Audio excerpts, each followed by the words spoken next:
Assalamualaikum warahmatullahi wabarakatuh. Halo teman-teman semuanya, kembali lagi bersama aku di channel YouTube Pintar Beasiswa. Nah, pada kesempatan kali ini aku mau ngucapin nih ke adik-adik semuanya, ke teman-teman semuanya, selamat buat teman-teman yang lolos melalui jalur SNBP dan juga melalui KIP kuliah. Semoga teman-teman bisa diterima di jurusan yang teman-teman inginkan dan juga di PTN yang teman-teman inginkan. Nah, buat kamu yang belum lolos di jalur SNBP, jangan berkecil hati, jangan sedih gitu ya teman-teman, karena dulu aku aja gagal gitu melalui SNBP. Nah, masih banyak jalan yang teman-teman bisa raih gitu ya. Intinya teman-teman memantaskan diri teman-teman, yaitu dengan cara belajar sungguh-sungguh dan coba lagi melalui jalur UTBK. Nah, buat teman-teman yang lolos hari ini, pengumuman SNBP lolos di perguruan tingginya, ada beberapa tips dan juga beberapa saran mungkin ya buat teman-teman yang lolos. Nah, yang pertama, buat teman-teman yang lolos SNBP 2024, segera daftar ulang, karena jika teman-teman tidak mendaftar ulang, maka teman-teman dinyatakan telah mengundurkan diri. Oleh karena itu, segera daftar ulang dan perhatikan waktu daftar ulangnya. Nah, jika teman-teman pendaftar KIP kuliah 2024, setelah daftar ulang, nanti teman-teman harus mengisi beberapa formulir yang harus teman-teman isi.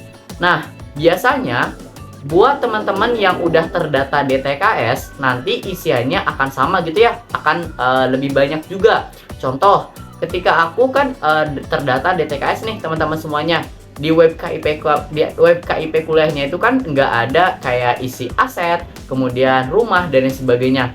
Tapi ketika daftar ulang di perguruan tinggi, itu nanti akan diminta teman-teman semuanya. Jadi segera persiapkan dari sekarang juga. Apa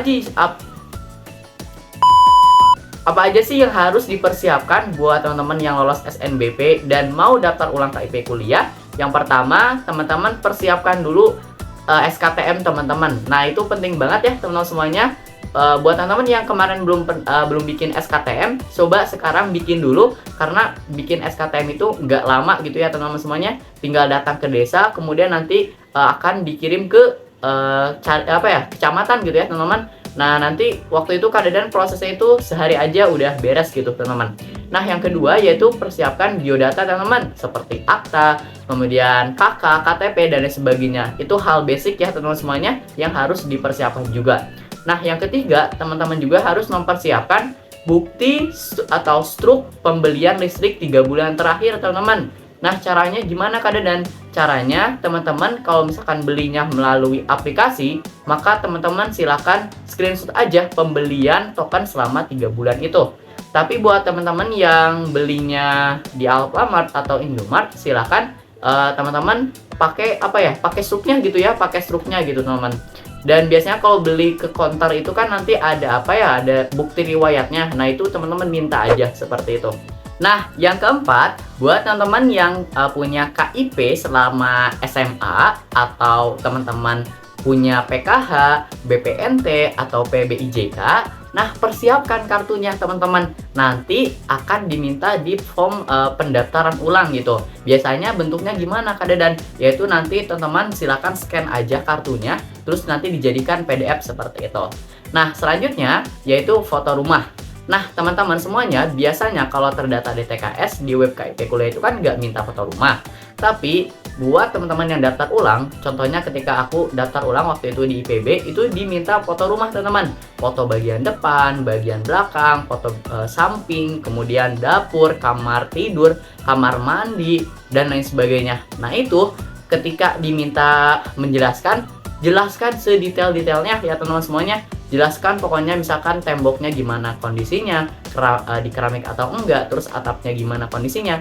Intinya dijelaskan secara detail banget gitu ya teman-teman semuanya.